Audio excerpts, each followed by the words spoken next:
A very good evening, ladies and gentlemen. My name is Siti, and welcome to part two of SP Jane's three-part Executive MBA Roundtable Discussion Series. For those new to SP Jane, I would like to virtually welcome all of you to our Singapore campus. And to our alumni, thank you for spending your evening with us. Today, we will be discussing on the global supply chain transformation from disruption to resilience, moderated by SP Jain's Professor and Area Head of Logistics and Supply Chain Management, Dr. Rajiv Asikar. He will be joined by our panel consisting of our very own Executive MBA alumni, starting with Saju John, Reliability and Advanced Problem Solving Team Manager for Shell, Bukong. Sarish Nandi, co-founder of both Spotify and CMiles, as well as Sudipto Saha, Assistant General Manager of Great Ship Global Offshore Services, Singapore. I'm sure tonight's discussion is going to be a very insightful one. So if you have any questions for Dr. Asika or our panelists, feel free to type them out in the chat below and they will be answering them towards the end of our presentation. So without further ado, let's invite Dr. Asika to start the discussion. Dr. Asika, please. Thank you very much.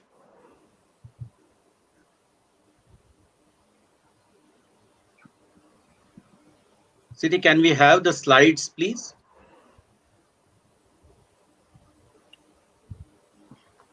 Okay, hold on. Yeah.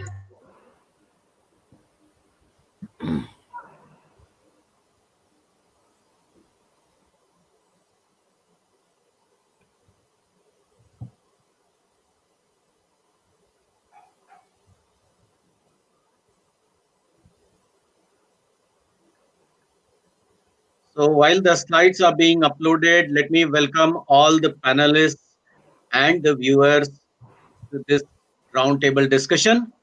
And we are going to talk about a very lively, a very contemporary issue that is facing us, and that is global supply chain transformation from disruption to resilience. So we are already disrupted, but then we are going to see what is the road to resilience. So let us get on with this. So I'm Dr. Rajiv Aserkar, and as I already introduced, I am Professor and Head Logistics and Supply Chain Management. And this issue today, which we are discussing, is very close to my heart. It is part of my research projects also, and I'm sure that by discussing this with industry experts, we are going to gain a lot today. So let us get on with this.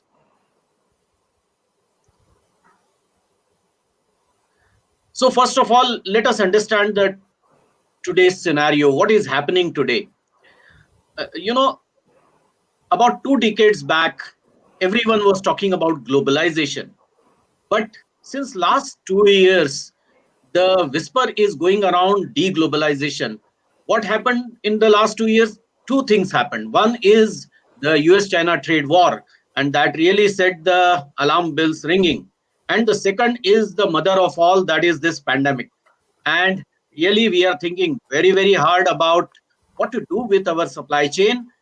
One of the concerns is that the link which connects all the nodes across the globe, that is the sea freight and air freight, they are very vulnerable, disrupted, and therefore very volatile. Uh, there are many companies who are today are in very dire strait with just enough inventory and cash to survive for next 3 to 6 months. So this is really a very traumatic period for the global economy and global organizations. Next, please. On the other hand, what we are seeing is that technology companies are thriving, and the answer is very simple. It seems that technology is the only savior at the moment. Let us also take a quick look at what is happening in the aftermath of US-China trade war. And as we know that trade between the two countries has dropped significantly, about 16% last year, and automobile parts import have also fallen from China to US, but there are other beneficiaries. So whereas China has lost significant pie of their trade with US, Turkey and other Southeast Asians have gained significant portions. Moving on, there are other items such as largely consumer goods, consumer durables in specific, which has seen sharp increase from Japan, South Korea, India, Brazil, and Southeast Asia. So China's loss has been the gain for other parts of the world, and this puts in perspective our today's discussion. Next, please. So when we talk about transformation of supply chain, exactly what are the drivers we are talking about? We are talking here about factories and warehouses, inventory planning, transportation planning, what technologies to deploy in this disrupted era, sourcing, and pricing. So these are the 6 areas where we are really concerned about. Let me talk a bit about in what way factories and warehouses are disrupted. And as we all know, next please, Siti. Uh, as we all know, factories and warehouses need to be reconfigured. Why? Because there is lot of emphasis on social distancing. So previous assembly lines, which we normally see in the Apple assembly plants or vehicle assembly plants, they may be the thing of past. At least for near future, we have to live with physical social distancing, remote monitoring, and robotic process automation.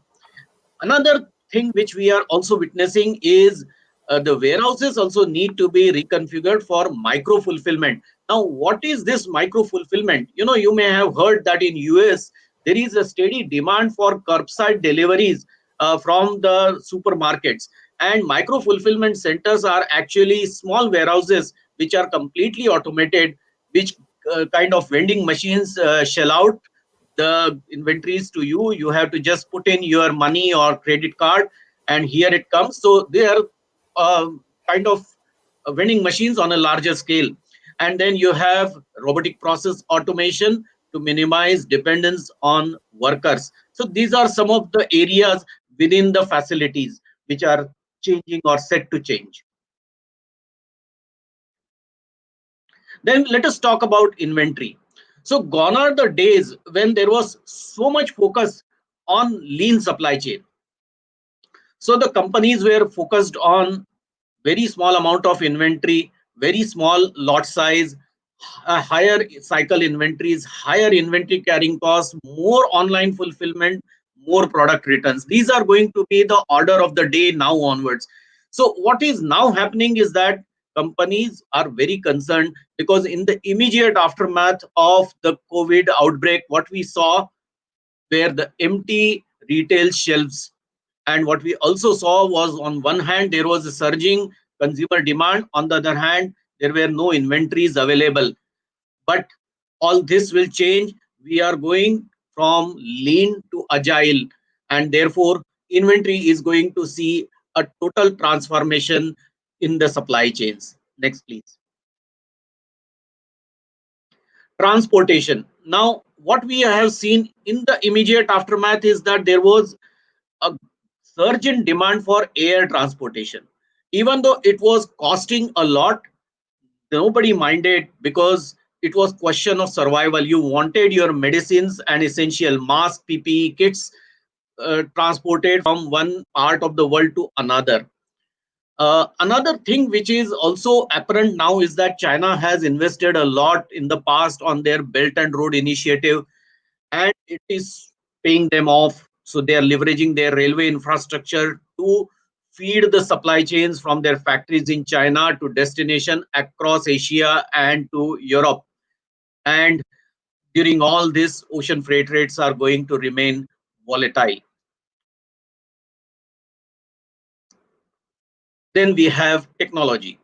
And as I said earlier, we are looking at technology as a silver bullet. It is going to probably solve many of our problems today. And companies like SAP and Blue Yonder have really grabbed this opportunity. They have rolled out their offers to potential consumers by letting them use their cutting edge tools so that consumer get comfortable. And then we are looking forward to a larger adoption of technology here. Another trend which was observed is that there is a surge in order for industrial robots in China so that human contacts can be avoided.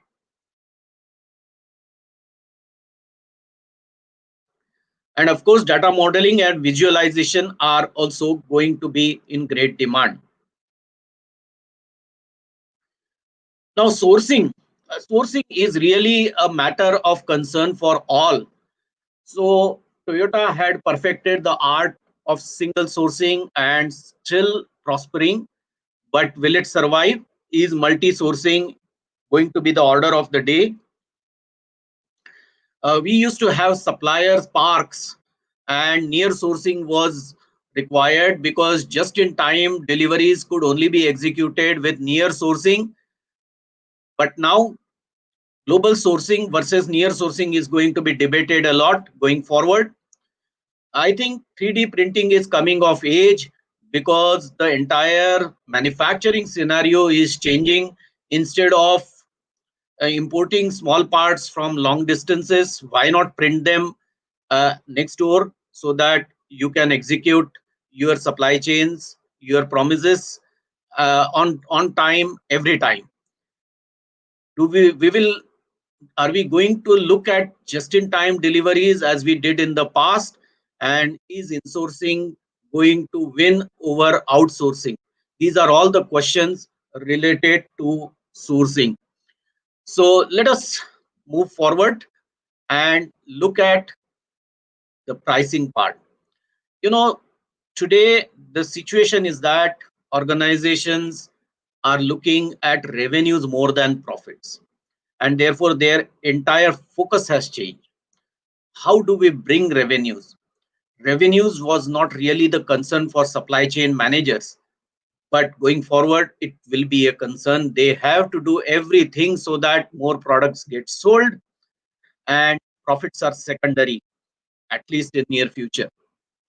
And what the organizations are expected to do is tailor their pricing strategy to improve their cash flow to take care of their fixed costs. These are some of the things which I have observed, I thought would be very valuable for this panel discussion. And as Siti had told us in the beginning, that we would take some questions here. And I already have a question from Nikhil Modak. What is the best supply chain industry for steel industry? Nikhil, I believe what you are trying to say is what is the best supply chain strategy for steel industry? And as you know that steel industry is a capital intensive industry, and therefore there are two factors. One is your fixed cost and another are your variable costs. So a lot of money has already sunk into the fixed costs. The challenge for the steel manufacturers is to keep the factories running, and to keep the factories running you need to keep the raw material and other sources of manufacturing keep coming in. So the best supply chain strategy to start with, A, if possible, go for local sourcing in the near future. If you can, if you even if you are getting your raw material or other inputs at a higher cost, it is worth it. Because if you keep waiting for overseas sources, it would be too late. It is today question of your survival. So for steel industry, 1 point agenda, please cover your variable costs, please cover your fixed costs so that you can see the next day, you will survive for the next day. So I don't see any other question at the moment. And let us take our first question. Let me put forward my first question to the panelists. Uh, the first question is, are we heading towards shorter and simpler supply chain, which means global versus local? The second part of this question is that are some parts of world safer as procurement destination? So let me start this discussion with Saju John, because he is looking after reliability and advanced problem solving team, and therefore he is the best candidate to answer this question, because reliability is today at stake everywhere. So over to you, Saju. Thank you, Dr. Rajiv.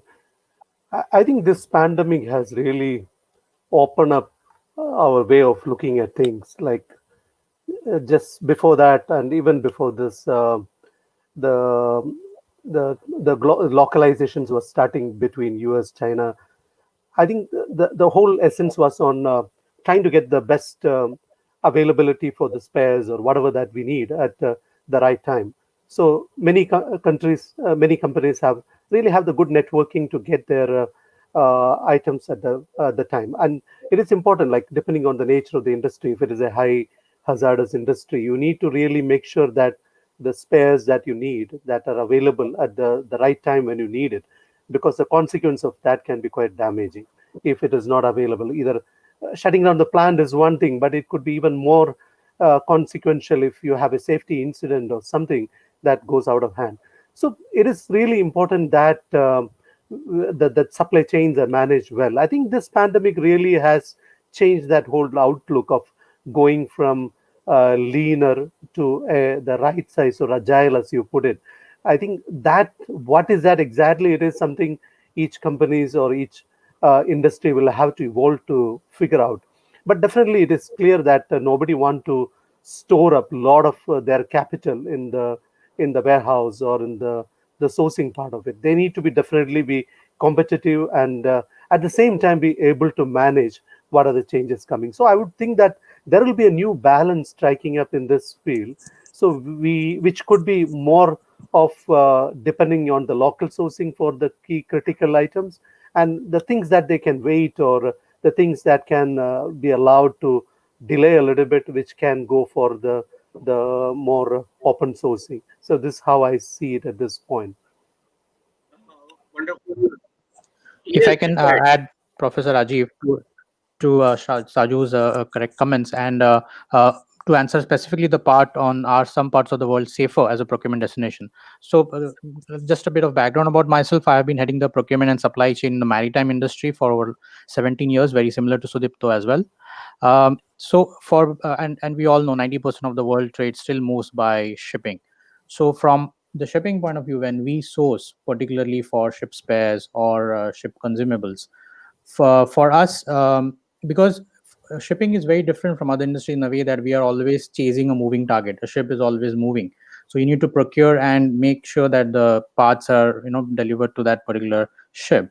So a lot of times what happens is, countries like India or China, uh, they offer very good quality of spares and stores, and maybe even cheaper ones. But I think it's not the supply chains there, or the procurement methods there, or the tax regimes there are still not as transparent as a country, let's say like Singapore or South Korea and Japan or Europe. So that prevents a lot of buyers to procure from these destinations. So I think countries like this, I mean, China is of course coming up. They're reducing a lot of tax laws, and they're making it easier for us to buy. But people are still stuck with this notion that everything what is built in made in China is actually bad quality, which is not true. If you are ready to pay the right price, you also get good quality spares. You have to just know where to buy it from. So I think it's a notional conceptual that where we need to buy from. And I think more and more as these countries progress in terms of making it more transparent, like India has already started, they've opened up the coastline. They're inviting a lot of foreign shipping companies to come and come to their ports. I think we will have more sources to source from, which is actually good for the global economy and all the industries in general. Sorish, there is an air of xenophobia right now. I'm saying an extreme word, xenophobia, because lot of countries have started looking inwards.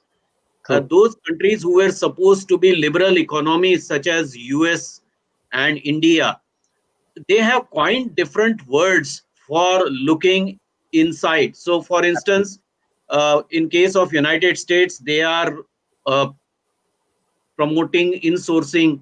In Yeah. India, we are calling it Make in Atmanirbhar. India. Yeah. Uh, yeah, how does that actually affect? do we become more inward looking and cut off our cords with the global economies, or it is going to be a temporary phase? If you ask me, I think this provides an alternative. So now I have an option. So let's say I am sitting in Singapore. I have now an option also to buy from India and also to buy from already established economies like Europe. So I think it's providing an option for me as a independent third party. But let's say we consider it from point of an Indian diaspora. I think it's very good for independent economies as well, because one, it makes your country self-sufficient. Two, it also drives your exports a lot, and three, it provides jobs to all this, to a larger, and we are a very big population, so I think it's a win-win. Okay, so what you are saying is that by looking inwards, we are also strengthening our sourcing capabilities from domestic market, and also, of course, global market is open to all. Correct. Wonderful. Thank you, Sorish. Your views, Sudipto? I was on mute, so I spoke a little, and then I realized that I was on mute. Okay. Yeah, please Yeah. say it again. So what exactly happens is that this particular scenario of the global pandemic has actually shown us that we are now having quite a few places the factories are not working, or they have manufactured some things, they are moving out. Now the manufacturing has reduced, so quite a few things are happening. And in all this, one thing that has come to me is that that the logistics, the movement of goods has become more important now. It is things are lying in some warehouses and they are ready to move, but they cannot move. And likewise, if as most places they have the expertise, like Mr. Saju mentioned, that reliability is something which is necessary.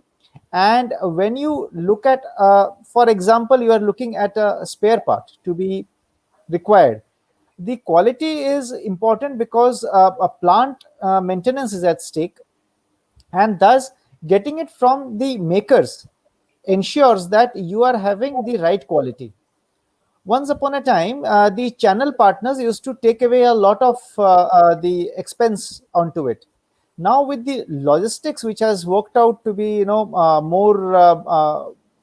helpful in moving the cargoes, the things can remain there. The manufacturing can be subdivided into smaller sections and can go remote, wherein your real estates and other things can go down.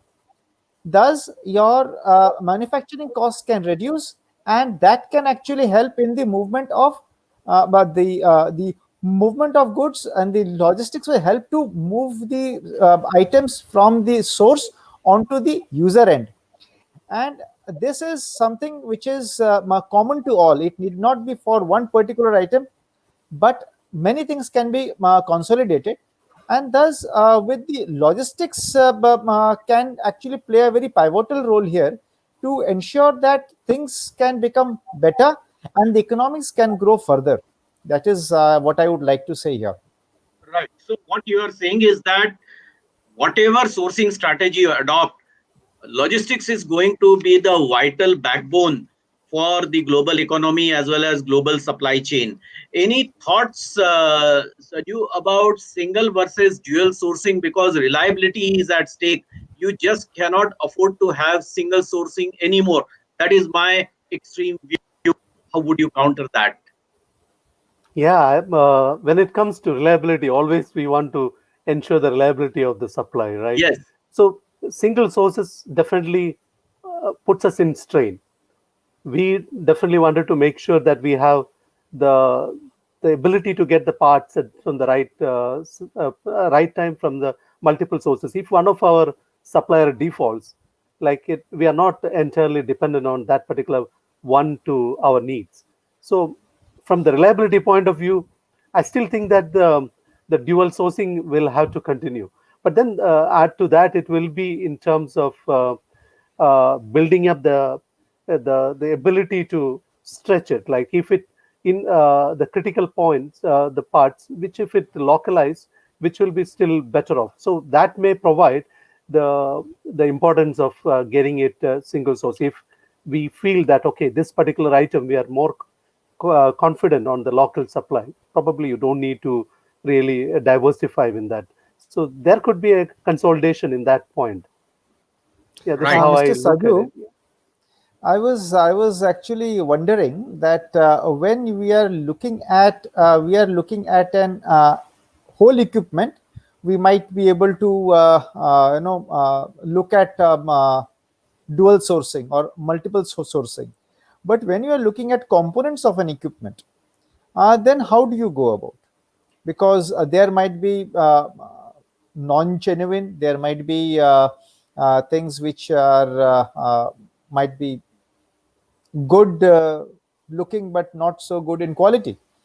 Yeah, I think The, Yeah, the, yeah. that Actually, is I the would. concern. Yeah, Sudipto, I would throw this question at Sorish. He's a technology man, and he would look at this particular problem of vulnerability in the supply chain in terms of sourcing in a different with a different lens. So, Sorish, your views on this, please. Sure. Yeah. So to be upfront, I'll be a little biased towards the mode of sourcing is also because my company Spoolify is more into outsourcing than insourcing and also multiple sourcing. So we essentially also in our DNA we promote multi-sourcing. But before that, if I want to answer Sudipto's questions as well, in terms of, I mean, we share the same problems during our tenure in the procurement as well.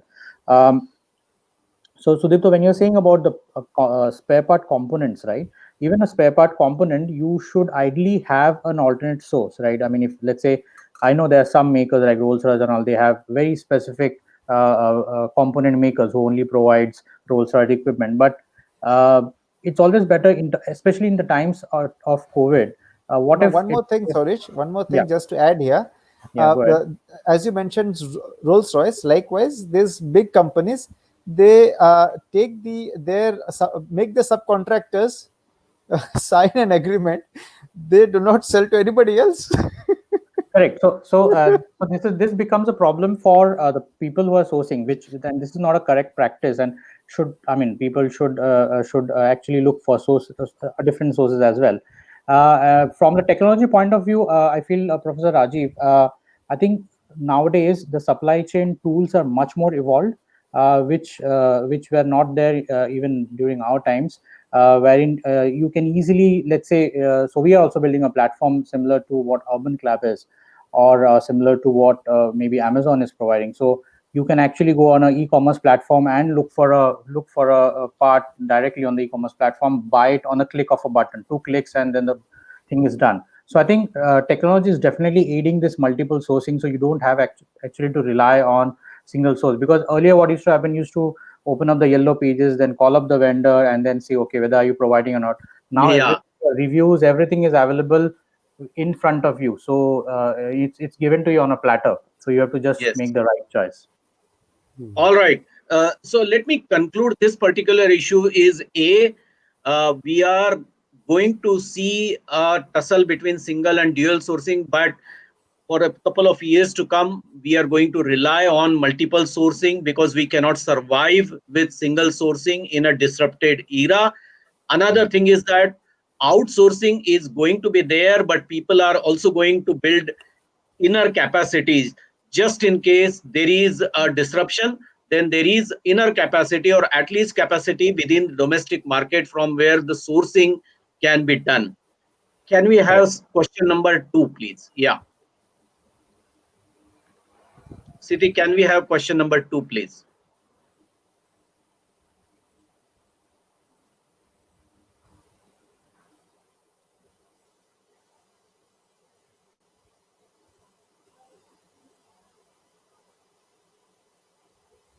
Right. So the next question to the panel is, how do we make our supply chains more resilient to deal with future disruptions? What technology tools that can improve supply chain performance? So, the new normal is that we are definitely going to be disrupted every now and then. Sometimes the disruptions would be small, and sometimes the disruptions would be big as of now. So we have to live with this new normal. What are a few suggestions you have, Saju, for bringing resilience in future so that we remain protected, we continue to flourish, if not flourish, at least we continue to survive. Yeah, I think one of the things I think is the right level of uh, keeping the spares or resources that we need. Uh, that can be. See, we are moving into a world of connected world where the Internet of Things, digitalizations. So we can have a very right and up to date view of what to say that we need in the near future. So the and having the right criticality set for those items that we need sets up in the right place to plan for the future, knowing that this is going to be the case. We are not going to see anything different going forward, right? Like COVID has been a real wake up call for many industries and all the general public in a way. So that learning from it will get transcend into the way we look at it. So the digitalization, the connectivity, all that will come into play. So the stronger and the better ones who are able to tap on it will be the one will be making the headway as we go forward. Mhm. So the digitalization and connectiveness will be playing a big part in this. Okay, so you are highlighting the importance of visualization as well as connectivity going forward, right? Yeah. If Sorish, what is your take on this? Sure. If I can, so I have this three I principles which we follow for such kind of supply chain resilience. I'll call it: one is instrumented, the second is interconnected, and the third is intelligent systems. All three go hand in hand, of course. So, what do I mean by each of this? So, let's take instrumentation. So, right now, we have a lot of this RFID tags, sensors, even the containers nowadays can be tracked. So, if there's a missing pallet or inside a container, you can even track that. So it's quite instrumented in that way, which is very important for a resilient supply chain. And then we have the interconnectivity as well. I think a lot of this supply chains are working in modules and are also very transparent. So I mean, it won't be far, or it won't be a very bold statement if I say that tomorrow, let's say I'm buying coffee from Colombia or Brazil, I can actually see right from the start, from where it's sourced, that where is the coffee in the supply chain, me being a consumer. So I can even see that. So we can go towards that level of supply chain visibility per se. And then third, of course, is the intelligence system, like what Shaju was also mentioning. There's Internet of Things, data analytics. You can correctly predict your demand so that you don't end up having this bullwhip forester effect, wherein you don't, like COVID is a black swan event. So you just don't, increase your inventories for this pandemic, and then you're stuck with a lot of inventories, because after the COVID goes away and then the demands are again dropping, what then? So you can't gear up your supply chains to that level only for one particular event. So I think this three, if it's followed, like the instrumentation, interconnection, intelligent systems, I think we'll have a very resilient supply chain. So, Sorish, the way I look at it is that not only we can forecast the demand, we can also forecast disruptions, and Absolutely yeah, so that keeps us ready. That keeps us correct. on toes. Yeah, right. Over to you, So, Sudipto. uh, hi. I agree to Sorish. There are already tools in place for this, and this has been a topic of discussion for quite a few years as to how do you intelligently forecast what would be your requirements. So that is what many companies have come up with ideas as to how do you check your wear and tear, and you have, I'm forgetting the term for it, which is being used for analyzing what can go wrong. So nothing goes wrong all of a sudden. There are some vibrations that are there that happens in any machinery that Predictive maintenance, yeah. Hmm. yeah, what's More that? predictive maintenance. Predictive Yeah, Predictive maintenance. maintenance. Yeah, yeah. sorry, I just missed that term. Yeah, this predictive maintenance is something which helps us a lot. And in one of my presentations to my management, I had uh, promoted that since we have so many equipments of similar make and models, we can actually try to have just one full equipment spare part available at a single place, and it is within our control, so that it's very easy for us to move. And that is one way that we can actually handle emergencies.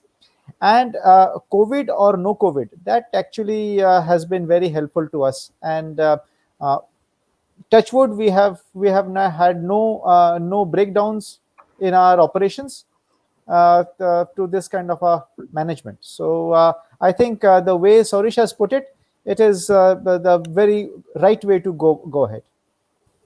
Uh, uh, can each one of you uh, spell out any particular technology tool which is emerging on the horizon, which can be a good solution?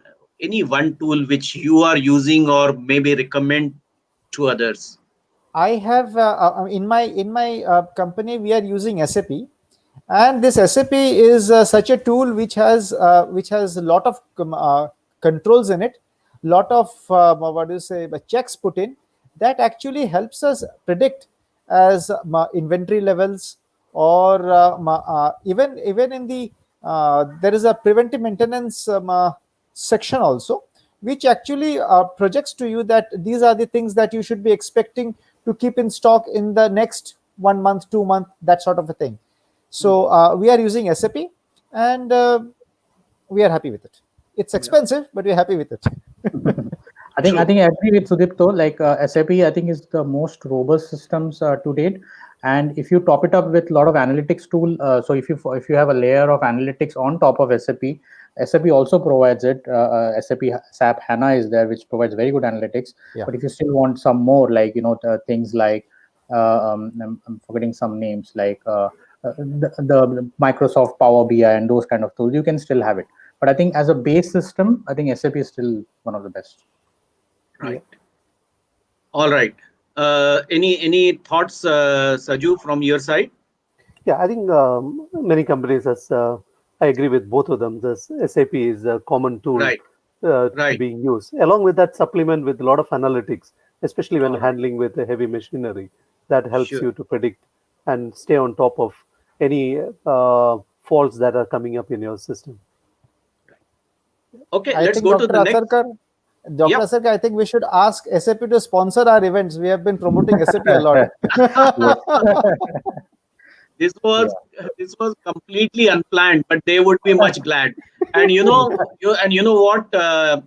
In my last online webinar for a group from India, the CEO of SAP was one of my panelists. Bharti Maan was there, and we really learned a lot interacting with her. All right, let's go to the next question. All right, future factories are likely to employ fewer workers. How does technology facilitate this? Saju. Yeah, I think whether it came through COVID or not, like that's what we see. Like many factories are learning out of it to see like how to run with fewer employees, right? I wouldn't say that it is a thing that they want. It is something that has seen that they can go to a place where the operations can be monitored remotely. It can be managed. So the what is coming up is this automation, and what Sudish has said before, like uh, employing the right tools. So many of these operations can be done remotely, and doesn't need that much of manpower. Like so, the going forward, there is a greater emphasis on, as I was mentioning before, in terms of digitalization and uh, tapping on that full capability that comes out of it. So the companies will be moving more towards automation and doing with more predictable way the things that can more are repetitive and which can be reproduced. They will be more using those tools than getting people to keep running it. So we will see a shift towards it, and which will eventually leads to a shift in the jobs. Like I wouldn't say that it is the reducing the people. Maybe the demand of the people on one side may change to another side. So that's how a reprioritization will happen when companies look at employment. Sarish, let me ask you a more specific question related to this. And would the robotic process automation and edge computing will come of the age in the new era? No, absolutely. So I think, of course, in terms of edge computing, or even we talk further about this quantum computing thing, that's still a little bit of a few years away. But in terms of robotic process automation, the processes are getting very much automated, right from even the office processes like invoicing and all is very, very automated now. I will also add to that. Since you have mentioned that, whether they will employ fewer workers, I feel, and I've spoken about this in some of my panel sessions, is that I think the workers and the machine will work hand in hand. So there's this factory in Volkswagen in Germany, wherein there is a robotic arm which tightens the screws of of the assembly line parts which a worker cannot reach. So he cannot extend his hand so much, but there are some which the worker is doing. So they are doing it in tandem. So they are calling it as collaborative robots. Wow. So that is going to take shape more and more. There is man and machine working together. I think that's something for the future. Things like even augmented reality. So there are some shop floors wherein you actually can even before starting an assembly line, you can actually visualize that, okay, this is my factory setup. I can run simulations in an AR environment and see how it's working, whether there is failure or not. Things like that are already happening. And I believe, like I said, it is going to be a collaboration. So I think there will be more and more jobs for the workers also in the future, but maybe a different kind of skill set might be required than the Right. traditional which is there at this moment. Right. Sudipto, your forte is forward planning. So, what you are planning for the future? In in my case, how I would look at it is this: that uh, generally it is man who does the work, and if whenever there is a repetitive work, it need not be a man. Man Correct. needs to be there when it comes to taking special decisions. So as I'm seeing things, and it is most useful because man is non-predictive. You can have shortfalls. So most future factories are looking at robotics, because you don't need to have 8 hour working shift. You can continuously keep on running. As soon as something goes wrong, it can be immediately replaced. You did not wait for a whole process of training and all that. So as I see from the futuristic point of view, robotics is the future factory. And what human beings are supposed to do is to monitor this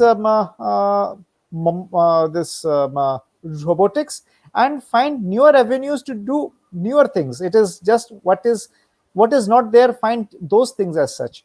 So human beings are not redundant. They are going to find more things to do, and whatever is Absolutely. already done, it is going just to be automated. So Right. So, man all needs of to be us are better off. agreeing. All of us are agreeing that human beings will coexist with robots, Yes. and there would be a collaborative force which will come into being as we go forward. Can we Absolutely. have the next question, Siddhi, please? How can e-commerce innovate to meet surge in demand for grocery, healthcare, and household goods? In the recent past, we have seen that all of us are buying more and more on e-commerce platforms, and obviously they need to augment themselves to serve us better.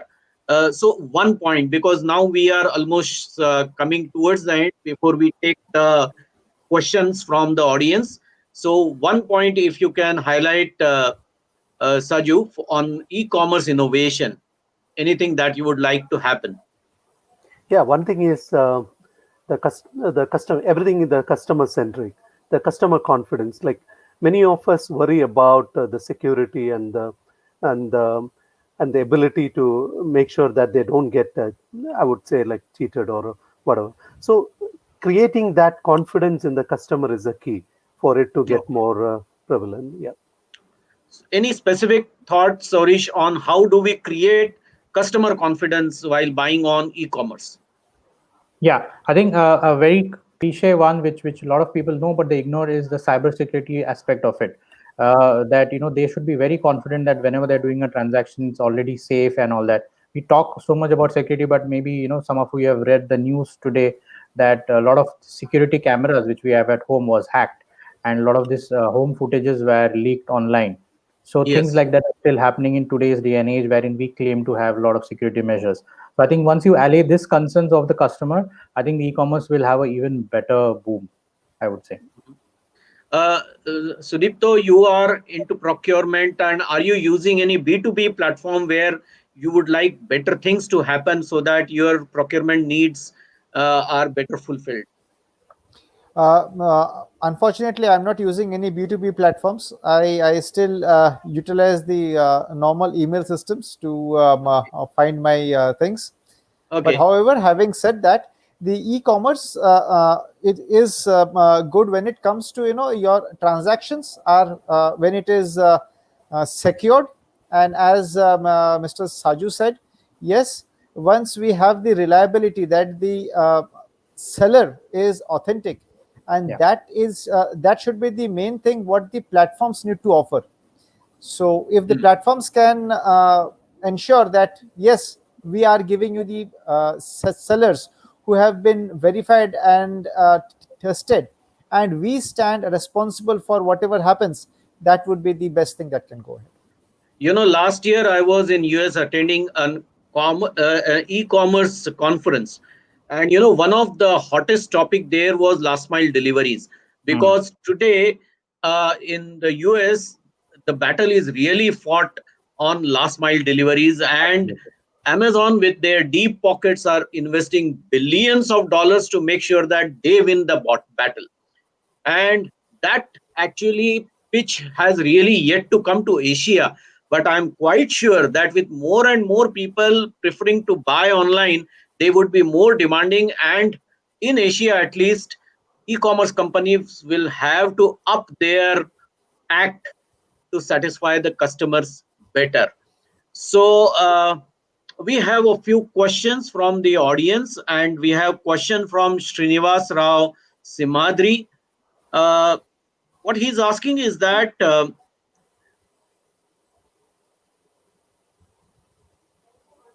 lots of industries are moving to Vietnam. Can India beat Vietnam in supply chain? The question is open to any one of you who would like to take that. Yeah, I would just take a crack on it. So definitely India can beat Vietnam in supply chain hands down. So Vietnam has a few inherent advantages. Is that first, of course, very reliable workforce, very organized workforce. Yes, also very good waterways. So that Mekong River Delta is very well connected, and I think India is making a lot of changes in that aspect as well. We a lot of waterways are opening up. We have new canals coming up. So I think once India is such a big coastline, such a big waterways, so I think if the internal waterways are opened up and more and more transportation happens, I think India is going to be a giant in supply chain. I have my own views on that. So the core competencies of India and Vietnam are different. So, for instance, Vietnam is more into serving the garments, Hmm.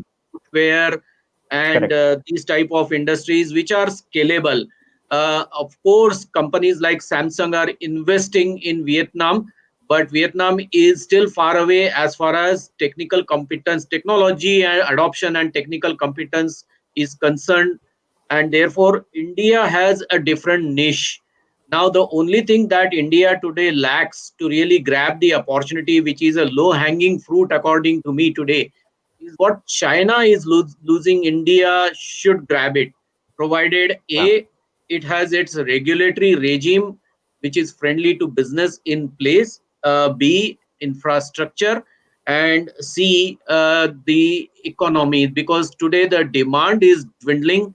And first, the domestic market should really boost up so that it gives confidence to the foreign investors. So we are already seeing the green shoots of Atmanirbhar Bharat, where companies like Apple are manufacturing in India, and there are others who are seriously thinking India as their manufacturing destination. So if we want to compare, Srinivas, India and Vietnam, both can be winners, and both can be winners in their own domain. So their synergies, their resources, Correct. and their core competencies are different. They are not competing for the same pie. Uh, we have another question from Abhishek Goel. Uh, so, can we anticipate that now is the age of IoT? 10. Uh, Anyone who would like to take this? Yeah. So I think he's been mentioning about 10PL, like 10 party logistics. So yeah, I mean, in essence, it is all about AI. And I think we are a little bit away from it. But I think what's happening now is, like I said earlier, every supply chain can be treated like every chains can be treated independently as module.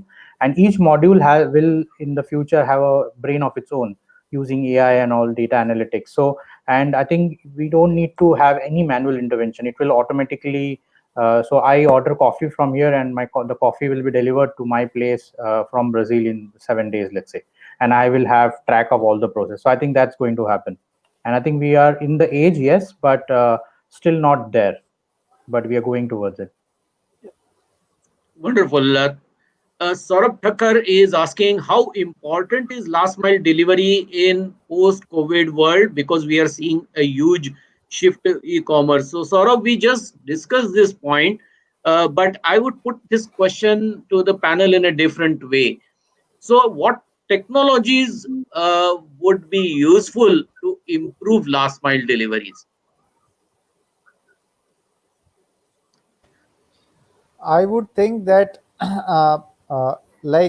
in many sectors, it is also looking at how you are having small warehouses in different parts of a country. Singapore is too small, but in larger countries, you have smaller warehouses at different locations, and then that is how even US is working on it. That is Amazon. And then what happens is you are using drones to move these items to your doorstep at the time that you want. And when you're using drones, right now we feel it is very good that you are not having any traffic congestion, you are not reaching on time whatsoever. It is just flying over the air on uh, to your according to the heights that is feasible and reach.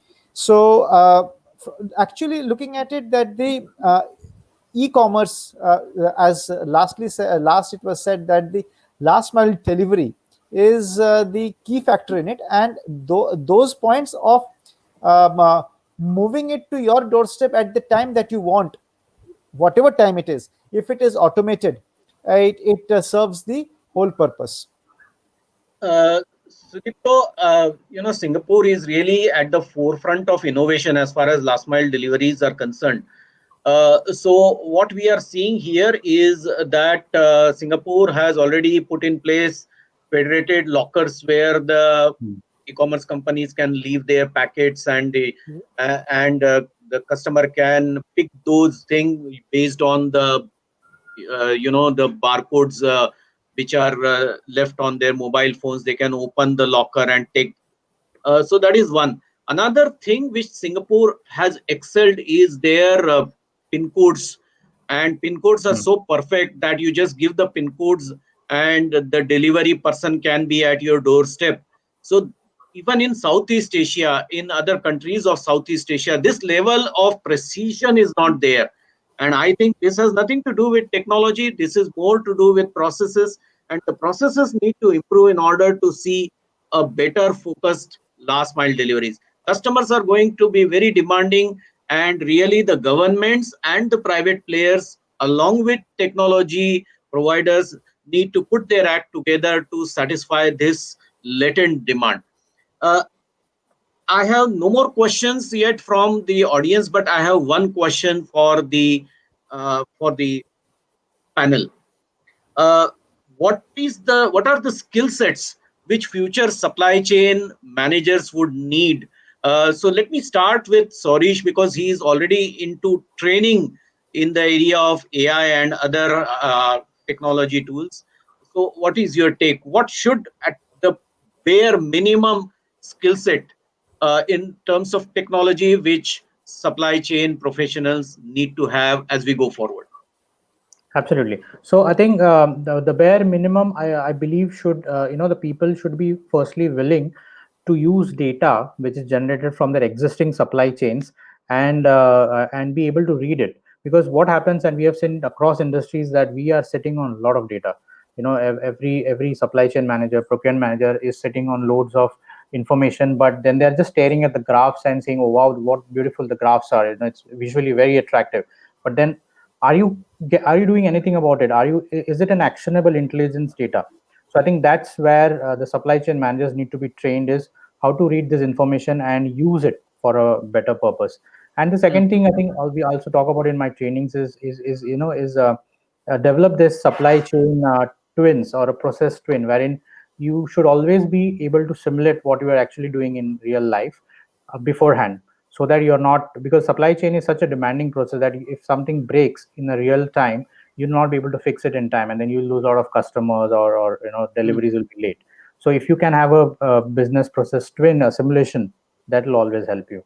So these are the All two right. things. So the ability to program such tools would be a necessary skill. Any thoughts, Sudipto, on this? The skill set for supply chain professionals. Actually, the as put in by Sorish, having the data is the most important part. Where do you get things from? How do you make things move? What are the laws and regulations for a movement? So these are the things which actually would be helping. So from a sourcing personal from a point of view, that person needs to be aware of when you move items from one place to the other, what are the rules and regulations of that destination country? What is rules and regulation of your own source country? That is one thing which many a times Hmm. the True. logistics get blocked. Like everything happens, and after reaching the destination, nothing moves. So that is one important thing. And obviously, for any supply chain, getting the right kind of good is most important. Many a times, looking at the specifications, sometimes it is you don't get the right picture. You might visualize it differently, but it might not be correct. So you should be able to read what is written there, rather than just finding few keywords and going ahead with it. Mm. So that is something which I would suggest, that these are the skill sets. Reading the specifications correctly. Sorry, Right. I'll mute myself. Okay. Last thought from Saju on this before we close. Yeah, I can't stop from agreeing with Mr. Saurish on what he said. Like, we are all sitting on tons of data, but what that data means, what inference we draw out of it, how does we use it for our futuristic predictions? See, that is a very key skill set. There is no lack of data. Anywhere we look, we get data, but how do we use it for our betterment in the future by using the right tools and applying it? So that will be a key for success. Completely agree with you, panel. Data literacy, technology savvy, these are the keywords which future supply chain managers should keep in mind. That is the advice from this panel. I hand over to Siti while thanking our panelists for their wonderful contribution to this discussion. We have all learned a lot. Over to you, Siti. Thank Thank you. you very much, Dr. Thank you. Asikar, and our alumni panelists, Saju, Saresh, and Sudipto, for a truly engaging discussion. If Dr. Asikar and our alumni panelists don't mind, let us just take a quick screenshot. Smile at the count of three. Okay? One, two, three. Perfect. So we would also like to thank our alumni once again for joining tonight's discussion. And should you have Pleasure. any alumni related inquiries, you may email alumnioffice@spjane.org. I'm leaving a comment in the chat.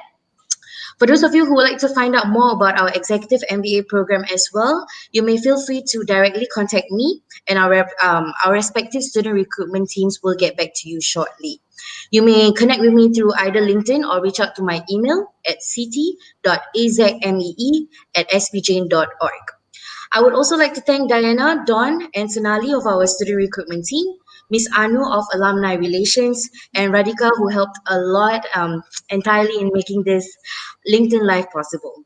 So, with that, we have now come to the end of our discussion. Continue to take care, everybody. Stay safe, and we hope to see you for the next one. Bye bye, everybody. Thank Bye-bye. you. Bye. Thank Thank you you. all. Bye. Thank you.